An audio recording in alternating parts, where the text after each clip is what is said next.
49 লক্ষ টাকা ব্যয়ে সাব সেন্টার নির্মাণের শিলান্যাস করলেন বিধায়ক কৌশিক রায়।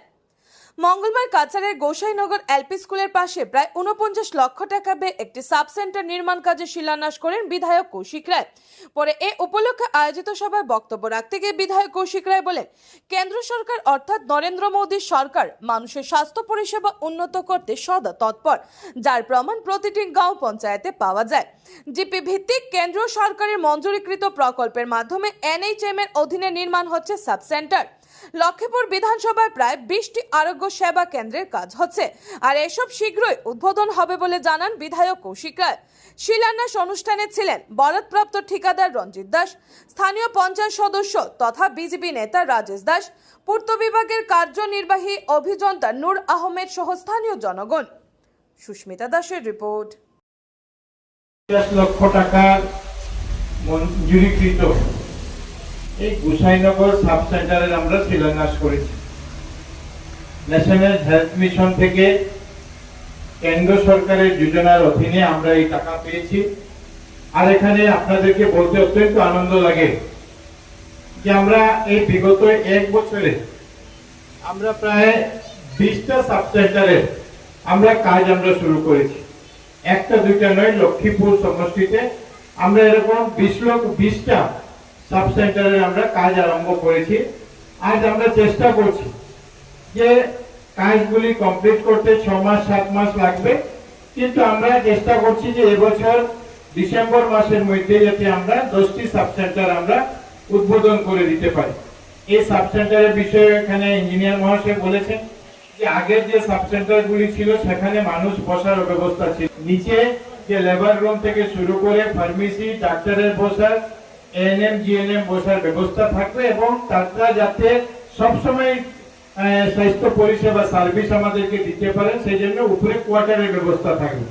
কোয়ার্টার না থাকলে এখানে কেউ নার্সও থাকে না, ডাক্তারের তো প্রশ্নে উঠে না, কিন্তু কোয়ার্টার যখন থাকবে তখন হয়তো রাত্রেবেলা কোনো ডেলিভারি পেশেন্টের প্রয়োজন হলো, যে কোনো প্রয়োজন যখন হবে তখন যাতে তাড়াহুড়া করে তারা এখানে এসে যে কোনো সময় যে চিকিৎসা সেই বা ডেলিভারি করানোর যে কাজ সেই কাজটা করাতে পারবে।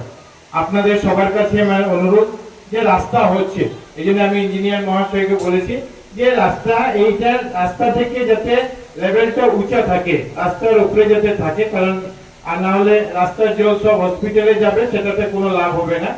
আপনাদের সবার কাছে আমার অনুরোধ যে কাজটা যাতে ভালো করে হয় সেটা আপনারা সবাই লক্ষ্য রাখবেন, যাতে সুন্দর কাজ আমরা পেয়েছি। প্রায় 49 লক্ষ টাকার কাজ আমরা পেয়েছি, কাজটা যাতে সুন্দরভাবে হয় এবং যাতে কন্ট্রাক্টর কাজ করে চলে যাবে, পরবর্তীতে যাতে আমাদেরকে এই যে কাজ খারাপ হয়েছে যাতে এই অভিযোগটা না, কাজ চলাকালীন যদি কোনো অসুবিধা হয়েছে, কাজ ভালো হচ্ছে না, আপনারা সেই বিষয়গুলা আপনারা একটু গুরুত্ব সহকারে দেখবেন। আমি আগে বললাম 20টা সাব সেন্টারে কাজ শুরু হয়েছে, কাজ চলছে। আমরা স্বাস্থ্য পরিষেবার দিকে অনেকগুলি কাজ আমরা আজকের দিনে লক্ষ্মীপুরে করছি। লক্ষ্মীপুরে হাসপাতালের বিষয়ে আপনারা জানেন যে লক্ষ্মীপুরের হাসপাতাল সেটা সাব ডিভিশন হয়েছে, কিন্তু আজ পর্যন্ত হাসপাতাল আমাদের ছিল না। আমরা এবছর 127 কোটি টাকা এই হাসপাতালের জন্য পেয়েছি, 1 কোটি 2 কোটি নয়, আমরা 127 কোটি টাকা পেয়েছি, যার মাধ্যমে লক্ষ্মীপুরে 100 বেডের হসপিটাল হবে। বছরের মধ্যে কাজ শুরু হবে, এখন 2.5 বছরের মধ্যে এই হসপিটাল আমাদের সম্পূর্ণ হবে। আমি বিশেষ করে মাননীয় মুখ্যমন্ত্রী ডক্টর হিমন্ত বিশ্ব শর্মা মহাশয়কে ধন্যবাদ জানাই যে উনার প্রচেষ্টায় এবং উনার সহযোগিতা ছাড়া এটা আমাদের কাছে একটা স্বপ্ন ছিল। আমরা সাব ডিভিশন হাসপাতালের কথা বলতাম, কিন্তু মাননীয় মুখ্যমন্ত্রী মহাশয় এটাকে ডিস্ট্রিক্ট হাসপাতালে উন্নীতিকরণ করে দিয়েছেন এবং একটা যে সুন্দর বিল্ডিং, প্রায় 8 তলা বিল্ডিং এখানে তৈরি হবে, যেখানে 100 বিছানা যুক্ত বিল্ডিং, মানে 100 রোগীর একসঙ্গে আমরা চিকিৎসা করতে পারবো সেরকম ব্যবস্থা এখানে করা হয়েছে। অক্সিজেন প্ল্যান্ট থেকে শুরু করে অপারেশন থিয়েটার, তিনটা অপারেশন থিয়েটার সবকিছু এখানে থাকবে।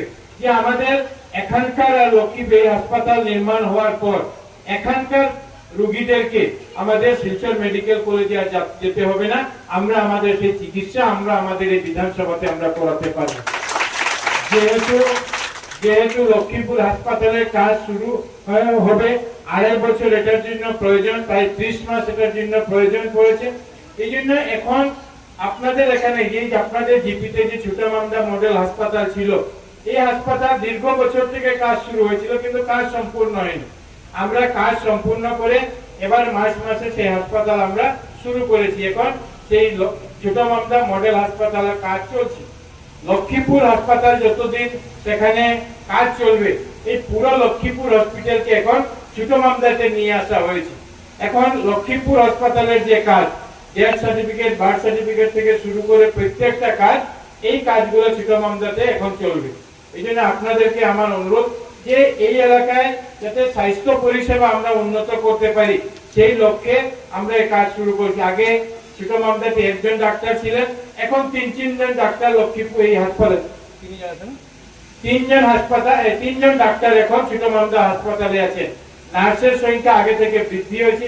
ছোটমামদা হাসপাতালে যে সুন্দর পরিষেবা, ভালো পরিষেবা স্বাস্থ্যের, সেই ব্যবস্থা আমরা করতে পেরেছি। আর এই প্রত্যেকটা কাজ আমরা যাতে জনগণের সুবিধা হয় সেটার জন্য আমরা করেছি। সঙ্গে সঙ্গে আমরা দেখেছি যে হাসপাতাল হবে, আপনারা সবাই জানবেন যে ছোটমামদাতে আমরা চিকিৎসা করাবো, কিন্তু ডাক্তার যদি না থাকে তো সেই হাসপাতালের বিল্ডিং বানিয়ে কোনো লাভ হয় না। এই জন্য পিছন দিকে যে কোয়ার্টার ছিল, ডাক্তার নার্সের কোয়ার্টার ছিল, সেই ডাক্তারের নার্সের যে কোয়ার্টার, সেই ডাক্তারের নার্সের কোয়ার্টার গুলো থাকার মতো অবস্থা ছিল না। এখানে যে 3জন ডাক্তার আছেন, আমি যখন 1 মাস আগে মিটিং এ বসেছিলাম তখন তাদেরকে বলেছি যে আপনাদেরকে এখানে থাকতে হবে। তারা আমাকে বললেন যে আমরা থাকতে চাই, কিন্তু থাকার মতো ব্যবস্থা নেই, আপনি করে দিলে আমরা থাকবো। আমরা এর 1 সপ্তাহের মধ্যে প্রায় 40 লক্ষ টাকা আমি দিয়েছি, আর যেটার মাধ্যমে 4টি ডক্টরের এবং 4টা নার্সের কোয়ার্টার তৈরি হচ্ছে, যাতে রাত্রেবেলা যারা যখন আমরা যাব, সেই ডাক্তার নার্স যাতে সেই চিকিৎসা আমাদেরকে করাতে পারে। আগামী 1 মাসের মধ্যে সেই ডাক্তার নার্সের কোয়ার্টার গুলো সম্পূর্ণ হয়ে যাবে। আমরা চেষ্টা করব যে পুজোর আগেই সেই ডাক্তার নার্সের কোয়ার্টার গুলো যাতে আমরা উদ্বোধন করে দিতে পারি, যাতে ডাক্তাররা এখানে থাকতে পারে। আমরা